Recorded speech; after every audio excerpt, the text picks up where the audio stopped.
Good morning, students. Myself, Dr. Kalpana Shangi, Assistant Professor, SMCC Government College, Abu road. अभी तक हमने BA first year के अंतर्गत व्याकरण का अध्ययन किया, जिसमें संधि, संज्ञा प्रकरण, समास व अन्य प्रायोगिक व्याकरण थे।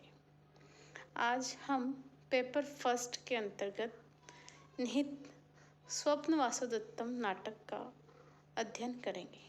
सबसे पहले स्वप्न वासुदत्तम नाटक का परिचय प्राप्त करेंगे, जिससे हमें उसे पढ़ने में या उसकी कथा वस्तु जानने में आसानी रहे। कहा जाता है कि काव्येषु नाटकम रम्यम, काव्यों में नाटक का महत्वपूर्ण स्थान है, अर्थात काव्यों में नाटक को रम्य माना गया है। उसी नाटकों में आदि नाटककार भास माने जाते हैं। महाकवि भास का समय यदि हम चर्चित करें तो कुछ साक्ष्यों और प्रमाणों के आधार पर महाकवि भास का समय ईसा पूर्व 4th शताब्दी माना जाता है। अगर इनकी रचनाओं की बात करें तो इनके रचित 13 नाटक उपलब्ध हैं, जिन्हें हम 4 भागों में बांट सकते हैं। 13 नाटकों को हम 4 भागों में बांट सकते हैं। इनमें से कुछ नाटक रामायण कथा से संबंधित, 2 नाटक अभिषेक व प्रतिभा। नंबर 2 महाभारत से संबंधित नाटक, ये हैं 7 बालचरित, दूत घटोत्कच, दूत वाक्य, कर्णभार, मध्यम व्यायोग, पंचरात्रम और उरुभंग। ये 7 नाटक महाभारत से संबंधित हैं। नंबर 3 उदयन कथा से मूलक 2 नाटक हैं। नंबर 1 प्रतिज्ञा योगेंद्रायण, नंबर 2 स्वप्न वासुदत्तम। तथा लोक कथा मूलक भी 2 नाटक हैं, चारुदत्त और अभिमानक। इस प्रकार भास रचित 13 नाटक हमें उपलब्ध होते हैं। अब इन 13 नाटकों का संक्षिप्त परिचय आप इस स्लाइड में देख सकते हैं। देखिए, सबसे पहले अभिषेक नाटक, जो रामायण कथा पर आश्रित है।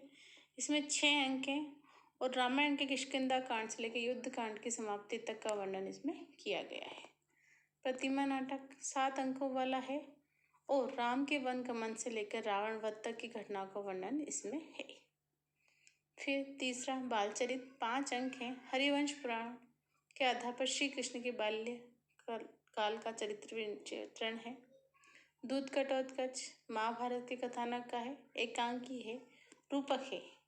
इसमें अर्जुन द्वारा जयद्रथ के वध के प्रतिज्ञा करने पर श्री कृष्ण के आदेश से हिडिंब के पुत्र घटोत्कच दत्ताश के पास दूत बनकर जाता है और युद्ध के भयंकर दुष्परिणाम की ओर उसका ध्यान आकर्षित करता है।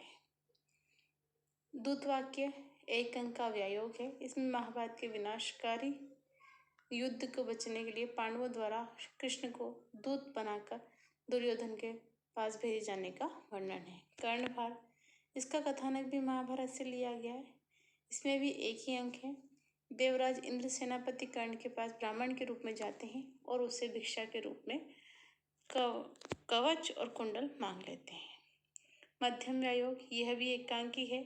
इसमें महाभारत के आधार पर एक ब्राह्मण की कथा अपनी कल्पना के अनुसार वर्णित है। इसमें मध्यम पांडव भीम अपने पुत्र घटोत्कच द्वारा अपनी पत्नी हिडिंबा तक पहुंच जाता है।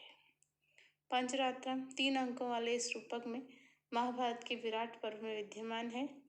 राजसूय यज्ञ करने वाला दुर्योधन द्रोणाचार्य को दक्षिणा के रूप में प्रतिज्ञा कराता है और 5 रात्रियों में पांडव का पता लगा जाने पर मैं उन्हें आधा राज्य दे दूंगा, इस प्रकार की घोषणा करता है। उरुभंग, इसमें भीम द्वारा दुर्योधन की जंगा का विदीर्ण करने की कथा है।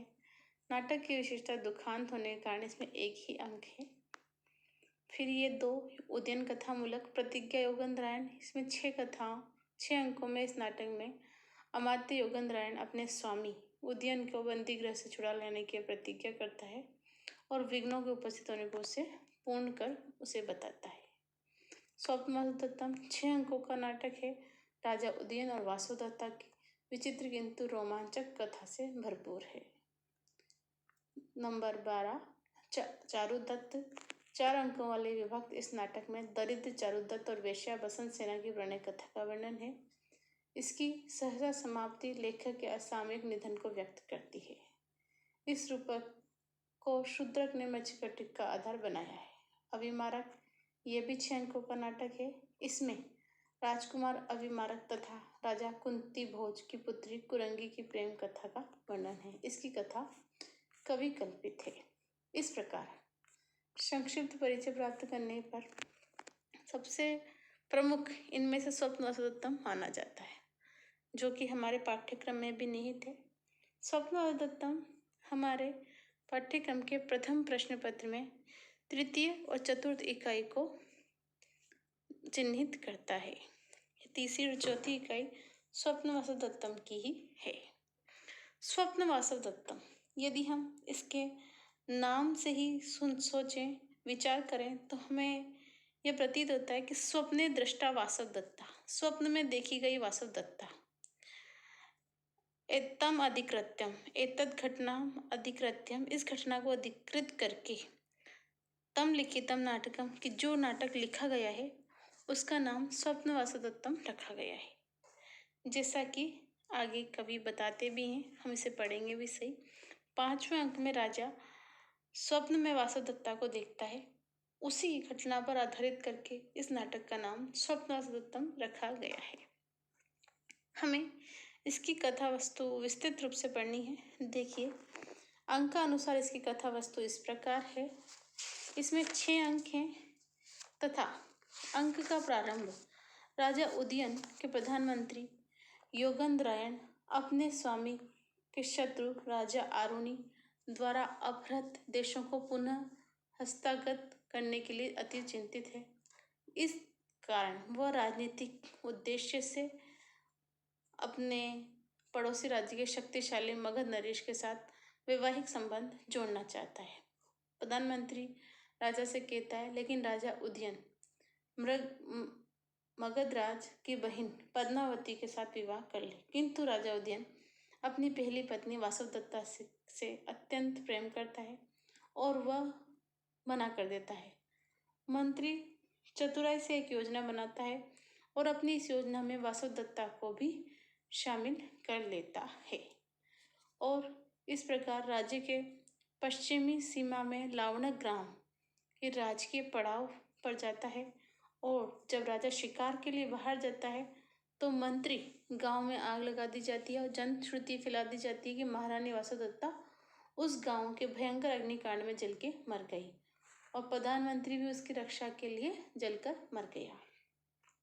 यहीं से नाटक का प्रारंभ होता है। तब योगेंद्रायण और वासवदत्ता सन्यासी और अवंतिका के भेष में, मतलब योगेंद्रायण तो सन्यासी के भेष में और वासवदत्ता अवंतिका के वेश में, प्रच्छन्न वेश में उस ग्राम को छोड़ देते हैं। वे मगध राज की तत्कालीन राजधानी राजगृह में निकटवर्ती आश्रम में पहुंचते हैं और देववश मगध राजकुमारी पद्मावती वहां आ जाती है और अपनी माता के उस समय तपोवन निवास कर रहे हैं उन दर्शन कर राजधानी राजगृह लौट रही है। पद्मावती के आश्रम में किसी भी याचक को मनोवांछित दान देने की घोषणा की जाती है तो योगेंद्रायण आगे आता है और अपनी बहन के रूप में अवंतिका, जो वासवदत्ता है, उसे पद्मावती के पास धरोहर के रूप में रख देता है। इस प्रकार से यहाँ से अंक प्रारंभ होते हैं। वासवदत्ता अवंतिका के कृत्रिम नाम से पद्मावती के साथ रहने लगती है। घटना क्रम में पद्मावती के विवाह की चर्चा छिड़ जाती है और उस चर्चा को व्यक्त कर देती है जो महासेन के पुत्र विवाह संबंध के विषय में चल रही है। उसी समय एक छात्र वहां विश्राम के लिए रुक जाता है जो लावणक ग्राम से लौट रहा है। लावणक ग्राम से पूछने पर वह नवीनतम समाचार बताता है। वह कहता है कि महारानी वासवदत्ता और योगेंद्रायण प्राणदाह के रूप में जल मर जाते हैं और शिकार से लौटने पर राजा बहुत दुखद मिलता है। वह अपनी पत्नी के लिए बहुत रोता है। मंत्री रोमनवान बड़ी तत्परता से राजा की प्राण रक्षा करता है और प्रत्येक संभव उपायों से वह उसको प्रकृतिस्थ करने का प्रयास कर रहा है। राजा उदयन बहुत विलाप करता है। वासवदत्ता के अधजले आभूषणों को अपनी छाती से लगाकर बार बार मूर्छित हो जाता है और चेतना के आने पर आग में कूदकर आत्महत्या का प्रयास करने लगता है, परंतु उसका विश्वासपात मंत्री उसको ऐसा करने से रोकता है। अंत में वो उस स्थान से उसको हटा के ले जाते हैं और पत्नी के शोक में वह अपने प्राण त्याग न कर दे। राजा के संताप का सजीव वर्णन सुनकर पति का अपने प्रति आदर्श प्रेम देखकर वासुदेवता को संतोष होता है और उसी क्षण पद्मावती के हृदय में राजा उदयन के प्रति प्रेम का अंकुर उत्पन्न हो जाता है। वह उदयन से प्रेम करने लगती है। इस प्रकार ये प्रथम अंक की घटना है। अब द्वितीय अंक, इस अंक का आरंभ राजगृह से होता है। वहां के अंतपुर में राजकुमारी पद्मावती वासुदेवता के साथ गेंद खेल रही हैं और राजकुमारी भी बहुत हिली मिली सी जान पड़ती है। वासुदेवता बड़ी कुशलता के साथ उसके विवाह के विषय में बात पहुंचती है और इस प्रकार यहाँ पर वासुदेवता और पद्मावती दोनों का वार्तालाप चित्रित है। तृतीय अंक में विवाह का दृश्य उपस्थित होता है। वासुदेवता के लिए दुखद है, वो राज प्रसाद से बाहर निकल जाती है। फिर भी मगधराज की सेविका कहकर अवंतिका को ढूंढवाती है और इस प्रकार यह तृतीय अंक पद्मावती और राजा उदयन के विवाह का अंक है। चतुर्थ अंक, पद्मावती प्रमद वन में वासुदेवता और सेविका है। वहाँ राजा उदयन और विदूषक भी आ जाते हैं। पद्मावती वासुदेवता का लिहाज कर अपने पति से मिलना नहीं चाहती, इसलिए सभी एक लता कुंज में चले जाते हैं। राजा और विदूषक भी सूर्य की धूप से व्याकुल होकर लता कुंज में आ जाते हैं, परंतु सेविका भ्रमरों वाली आलम्बन लता को हिलाकर रोक देती है। लता मंडप के बाहरी भाग में बैठ जाते हैं। वहाँ विदूषक विश्वास रूप से राजा से पूछता है कि आप उस वासुदेवता को अधिक प्यार करते हैं या इस समय पद्मावती को। राजा कहता है कि मैं पद्मावती को प्यार करता हूँ, किंतु यह वासुदेवता में अनुरुक्त मेरे मन को खींच नहीं पाती। वासुदेवता अपने प्रति प्रकट किए गए अपने पति के विचारों को सुनकर प्रच्छन्न जीवन में सार्थकता पाकर अपने को धन्य मानती है। इस प्रकार कथा वस्तु चलती हुई राजा अंतश्चेतना है और उसकी प्रियतमा वासुदेवता अभी भी जीवित है। राजा को ऐसा विश्वास है। उसका ये धुंधला विश्वास आश्चर्यजनक रूप में दृढ़ बन जाता है। इस नाटक का ये प्रधान आधार है। विदूषक दबाववश जब पक्षपात पद्मावती से प्रति व्यक्त करता है, इस परस्पर वार्तालाप को सुनकर दोनों के आंखों में आंसू आ जाते हैं। पद्मावती अश्रुपात के विषय में स्पष्ट करती है, आंखों में कोई परागकण गिर गए हैं। इस प्रकार ये फिर राजा वहाँ से प्रस्थान कर जाते हैं। पंचम अंक, ये इस नाटक का मुख्य अंक है। पद्मावती शिरोव्यथा से पीड़ित है। राजा उसको सूचना मिलती है और साथ ही वासुदेवता को भी। राजा अपनी पत्नी को देखने के लिए समुद्रगृह में जाते हैं, किंतु वहाँ पर शैया रिक्त है तो वो लेट जाते हैं। विदूषक राजा को कहानी सुनाने लगता है। राजा को सर्दी से बचाने के लिए कमल लाने बाहर चला जाता है। इसी बीच वासुदेवता उस कक्ष में आ जाती है। दीपक टिमटिमा रहा है और बिछौने पर एक और किसी को सोता देख वह पद्मावती को समझ बैठती है और खाली भाग पर स्वयं लेट जाती है। वह वहाँ लेटते ही आनंद उल्लास का अनुभव करती है। उधर राजा स्वप्न वासुदेवता को देखकर बड़बड़ाता है। स्वप्न में पड़े हुए राजा के प्रश्नों का उत्तर देती है। तदुपरांत राजा की लटकती हुई भुजा को बिस्तर से ठीक कर बाहर चली जाती है। उसका स्पर्श पाकर राजा की नींद टूट जाती है और पकड़ने के लिए पीछे दौड़ जाए, परंतु दरवाजे से टक्कर खाकर गिर पड़ता है। कि तभी विदूषक लौट आता है। राजा उससे कहते हैं कि उसकी पत्नी वासुदेवता जीवित है। विदूषक इसे मस्तिष्क का विभ्रम बताता है और सेनापति रुमनवान को आज्ञा देता है, चढ़ाई करने के लिए जा रहा है। इस प्रकार राजा उदयन शीघ्र रण में भाग लेने के लिए प्रस्थान कर जाता है। इसी अंक के आधार पर इसका नाम स्वप्न वासुदेवतम रखा गया है।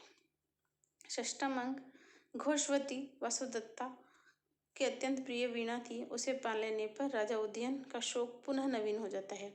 उसी समय उज्जैनी के राजा, जो वासुदेवता के माता पिता हैं, भेजा हुआ दूत वासुदेवता की अपनी धात्री और शत्रु के ऊपर पूर्ण विजय पाने के उपलक्ष्य में बधाई देने के लिए आते हैं और राजा उदयन के पास आता है और दोनों उदयन के विवाह के समय वासुदेवता के साथ लाया हुआ चित्र अर्पित करते हैं जिसे उनके ससुर ने भेजा है। पद्मावती उस चित्र में अंकित महिला को पहचान लेती है। उसकी आकृति उस ब्राह्मण अवंतिका से मिलती जुलती है जिसको उसके सन्यासी भाई ने उसके संरक्षक के लिए छोड़ा था। ठीक उसी समय योगेंद्रायण अपनी बहन को लौटा देने की मांग करता है। उसे अपने धरोहर को ले जाने का आदेश रानी से मिल जाता है। वह धरोहर ब्राह्मणी को लौटा देने के लिए लाई जाती है। वहाँ वासवदत्ता की उपमाता धात्री भी उपस्थित है जिसे बचपन में उसका पालन पोषण किया है। वह शीघ्र ही राजकुमारी वासवदत्ता को पहचान लेती है। विलक्षण मंत्री योगेंद्रायण पहले भी उसे अपनी बहन घोषित करता है किंतु अंत में राजा का जय घोष करता है। वासवदत्ता भी उसके स्वर में स्वर मिलाती है। इस प्रकार पति पत्नी का आनंद मिलन होता है। योगेंद्रायण अपनी योजना में उद्देश्य प्रकट करता है। इस तरह से आरंभ में वियोग और अंत में पुनः मिलन राजा उदयन और वासवदत्ता का, ये इस नाटक का मूल स्रोत है। यहाँ पर कथा वस्तु का स्रोत यदि हम मानते हैं तो कथा वस्तु का आधार राजा उदयन और वासवदत्ता की प्रेम कथा है। यह आख्यान गुणाढ्य की बृहत कथा से प्राप्त होता है जो मूलतः पेशाची में लिखी गई है। ये रचना उपलब्ध न होने के कारण इसके 3 संकलन है। बुद्ध स्वामी का बृहत श्लोक, क्षेमेंद्र की बृहत कथा मंजरी और सोमदेव का कथा सरित सागर। इस प्रकार इन तीनों को ही उदयन की कथा अनेक स्थलों पर मिलती है। भास वर्णित उदयन की कथा के सबसे निकट कथा सरित सागर की कहानी पहुँचती है। इसके कथामुख में नामक द्वितीय लंबक में उदयन का आख्यान अंकित है। इस अंश में बहुत से ऐसे छंद हैं जो भास के सप्तमासदत्ता में नाटक में वर्णन से मिलते जुलते हैं। इस प्रकार यहाँ सोमदेव की कथा सरित सागर को इसका मूल कथा स्रोत माना जा सकता है, परंतु भास ने अपनी काव्य कला के कौशल से इसमें अनेक परिवर्तन किए हैं। इन अनेक परिवर्तनों में यह है कि कथा सरित सागर में प्रद्योत मगध राज का शासक कहा गया है किंतु भास के मत में दर्शक मगध का राजा है। कथा सरित सागर में पद्मावती प्रद्योत की कन्या बताया गया है। सोमदत्ता में भास ने उसे दर्शक की बहन माना है। वासवदत्ता भास के मत में अपहृत राज्य की पुनः प्राप्ति के लिए चिन्हित की गई है, जबकि कथा सरित सागर में इसका उद्देश्य नए राज्य की स्थापना बताया गया है। कथा सरित सागर यहाँ वासवदत्ता योगेंद्रायण की पुत्री मानी गई है, जबकि भास ने उसे योगेंद्रायण की भगिनी के रूप में चित्रित किया है। कथा सरित सागर में मगध राज प्रद्योत के गुप्तचर उदयन की विजय की विशेष सूचना देते हैं, जबकि यहाँ ऐसा नहीं है। इस प्रकार राजा ने अपनी काव्य कल्पना से इसमें अनेक परिवर्तन किए हैं। नाटक के नामकरण के ऊपर दृष्टि डाले तो हमने पहले इसके बारे में चित्रित किया है कि पंचम अंक में स्वप्न दृश्य के आधार पर इसका नामकरण किया गया है, जो अत्यंत नाटकीय भाव विभोर कर देने वाला है। राजा उदयन वासवदत्ता के प्रथम पहर में चिंतन मगन है, उतने में उसे नींद आ जाती है और वही वो उसे स्वप्न में देखता है। इस प्रकार इस अंक के आधार पर इसका नाम स्वप्नवदत्तम रखा गया है, जो कि अत्यंत समीचीन है। इस प्रकार इस नाटक की संक्षिप्त परिचय है। अब हम इसके प्रथम अंक का अध्ययन करेंगे। इस प्रकार अब आगे का अध्ययन हम नेक्स्ट वीडियो में करेंगे। तब तक के लिए इत्यलम शुभास्ते पंथानम संतु।